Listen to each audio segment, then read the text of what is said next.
Welcome to the Retirement Guide Podcast. I'm your host, George Jameson, the owner of Capital Wealth Group, a fee-only advisory firm. Whether you're nearing retirement or already retired, join me each week as we explore the world of retirement planning and equip you with the knowledge and tools you need for a successful retirement. So let's get started. I'm George Jameson, founder of Capital Wealth Group, and today we're diving into a really important topic, revocable living trust, and more specifically, how to set one up without hiring an expensive attorney. Living trust can potentially save your family a lot of time, money, and stress down the road. Now, before we get started, just a quick heads up. I'm not an attorney, and everything we talk about today is for educational purposes only.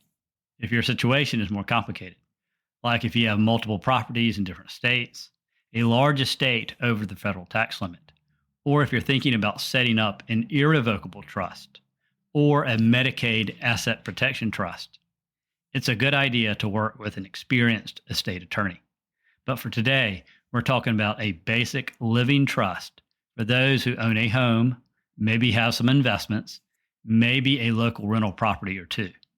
A simple living trust is a great way to pass on your home and your personal belongings without dragging your family through the probate process.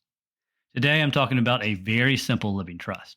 The main asset in your trust will be your home, and maybe, again, a rental home nearby and your personal belongings. All of your investments, like IRAs, 401ks, Roth IRAs, brokerage accounts, and bank accounts, can bypass probate because we will have beneficiaries attached to them. For bank accounts, you will want to change them to POD accounts, which stands for paid on death accounts, and add beneficiaries, just like you do with your IRAs and 401ks. And the same goes for brokerage accounts. Your advisor should have already set them up, but these are called TOD accounts, which stands for transfer on death accounts. And you would, again, add your beneficiaries of your choice, just like you do with IRAs and 401ks. PODs and TODs will automatically bypass probate as well. So once you have all or most of your investable assets in cash set up to bypass probate, the only assets left for many of us are our homes, cars, and personal belongings. And all of these will go into a revocable living trust. And yes, you can set up a bank account or an investment account in the name of your trust, or make the trust your beneficiary on your IRAs. But again, if you want to get fancy or more complex, you should definitely hire an estate attorney. Our goal here is to avoid probate and keep it simple. A lot of people first think about estate planning when they get married or have kids, and they usually make a basic will, power of attorney, and name guardians for their underage kids. It works because often they don't have a lot of assets yet, and the risk of something happening is pretty low. They should probably add some term life insurance and maybe disability insurance just in case. Fast forward a few decades, and now you are closer to retirement or maybe even already retired. You have more assets like a home, larger investments, maybe even a rental property or two. That old will is probably outdated, and the stakes are now higher. You might go back to your attorney who offers options like a trust, but when you see the $3,000 plus price tag, you may just stick with updating the basics. But here's the thing.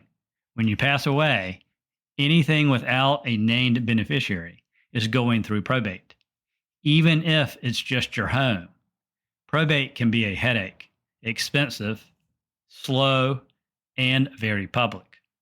Definitely not something most of us want our family dealing with, especially during an already tough time.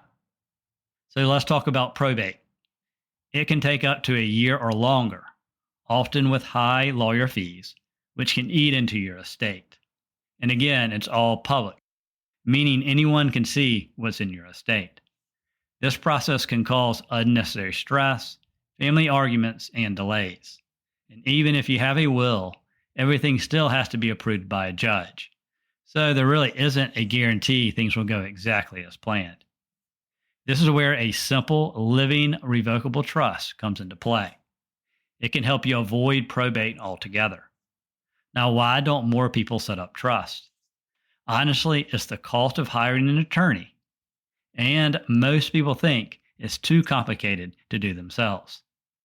Working with an estate attorney to create a simple living trust, again, often starts at over $3,000 and can go up from there. For a lot of people, that's just too much, so they stick with a will and the basics. But here's the good news. You don't need to spend thousands of dollars to set up a basic living trust. There are online tools that make it much more affordable today, and it's easy to do. The cost is usually between $300 and $600, and there's even a few options for free out there. The online service that I personally use with my clients is called Trust and Will.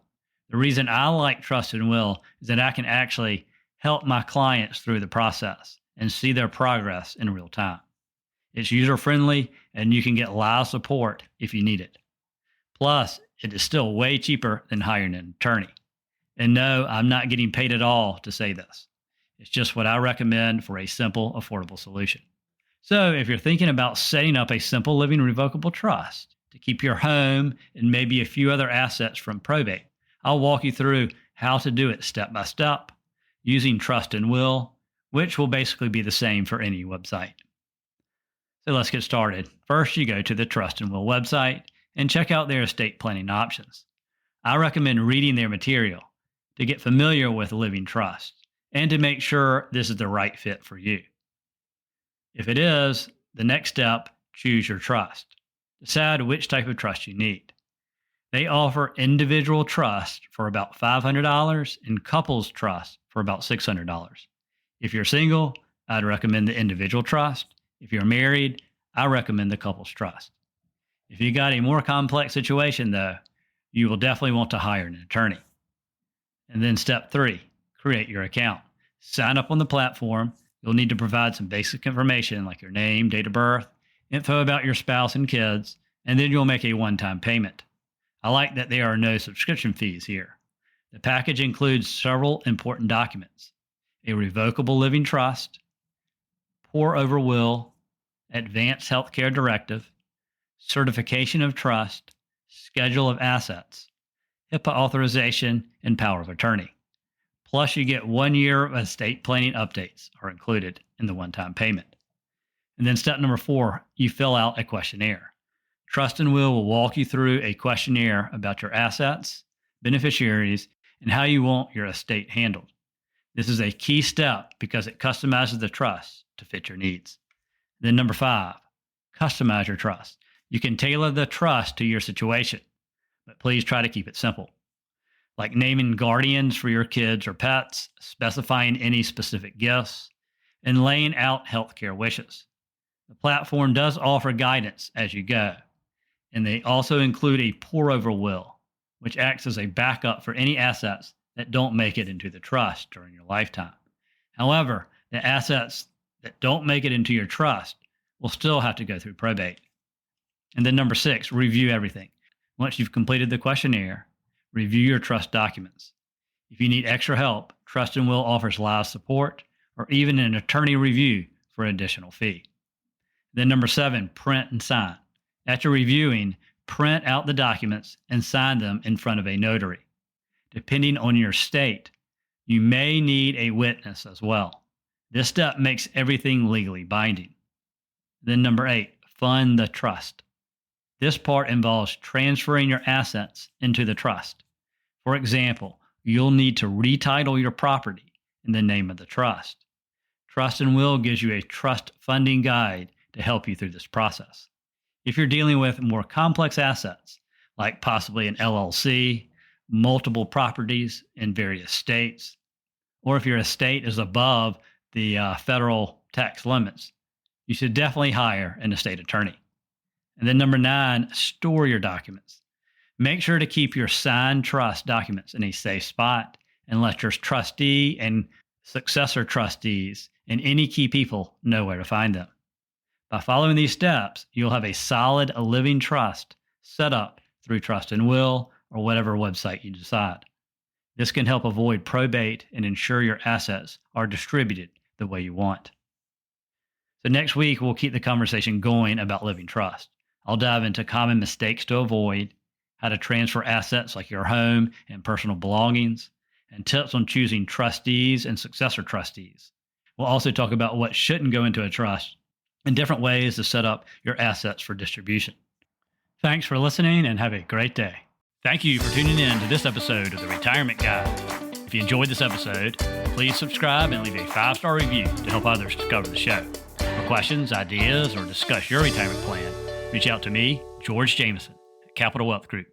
If you'd like a free retirement review, visit our website at capitalwealthplan.com to learn more.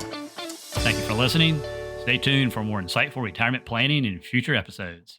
And now for the disclaimer. The information discussed in this podcast is for general explanations and education only. It is not tax, legal, or investment advice. Before considering acting on any information heard here, first consult with your tax, legal, or investment advisor. Thank you and have a great day.